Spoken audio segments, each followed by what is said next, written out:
আসসালামু আলাইকুম এভরিওয়ান, সানিয়া কবির রেসিপির আজকের আয়োজনে সবাইকে শুভেচ্ছা জানাচ্ছি গরুর মাংস রান্না করার রেসিপিটা দেখার জন্যে।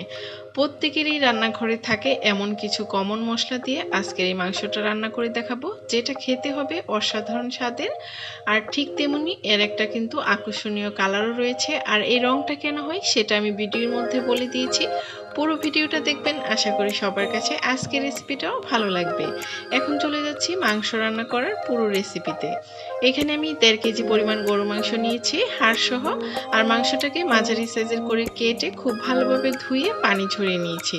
এখন এই মাংসের মধ্যে আমি মশলাগুলো অ্যাড করে দিচ্ছি। দিয়ে দিচ্ছি 1.5 টেবিল চামচ পরিমাণ আদা বাটা, আর 1.5 টেবিল চামচ পরিমাণ দিয়ে দিচ্ছি রসুন বাটা, 1.5 টেবিল চামচ পরিমাণ দিয়ে দিচ্ছি লাল মরিচের গুঁড়ো, তবে ঝালের পরিমাণটা যার যার টেস্ট অনুযায়ী দিবেন।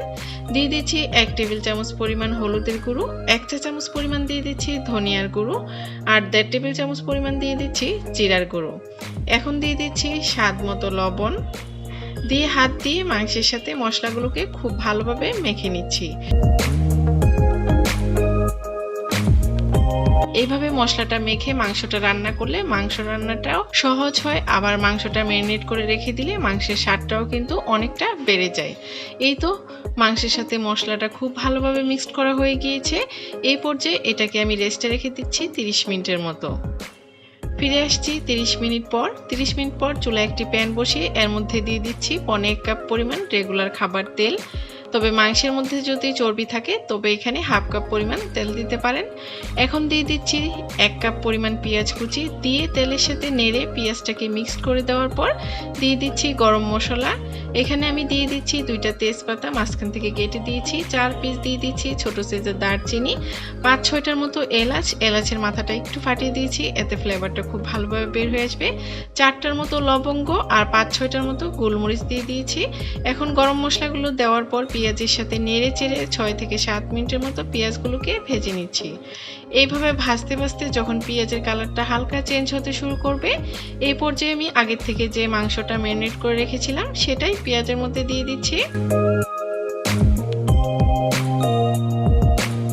মাংসটা দেওয়া হয়ে গিয়েছে, এখন আমি নেড়ে চেড়ে খুব ভালোভাবে মিক্সড করে নিব।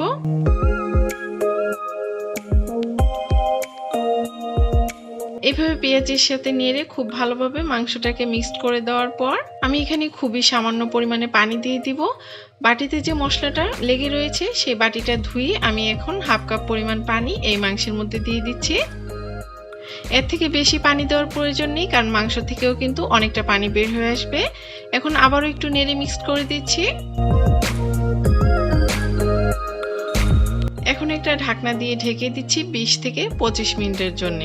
ফিরে আসছি 25 মিনিট পর, আর আমি এই 25 মিনিটের মধ্যে কিন্তু অনেকবার ঢাকনাটা খুলে এই মাংসটা নেড়ে দিয়েছি যাতে নিচে লেগে না যায়। এই তো মাংস থেকে কিন্তু অনেকটা পানি বের হয়ে এসেছে। এই পর্যায়ে আবারও একটু নেড়ে চেড়ে দিচ্ছি আর ঢাকনা দিয়ে ঢেকে দিচ্ছি আরো 10 থেকে 15 মিনিটের জন্য।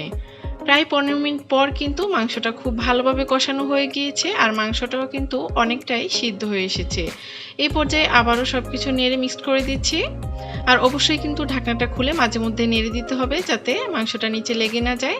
আর দিয়ে দিচ্ছি 4-5টার মতো কাঁচামরিচ, এতে খুব সুন্দর একটা ফ্লেভার আসবে। আর মাংসটা লেগে গেলে কিন্তু আমি যে স্বাদের কথাটা বলছি সেই স্বাদটা কখনোই পাওয়া যাবে না।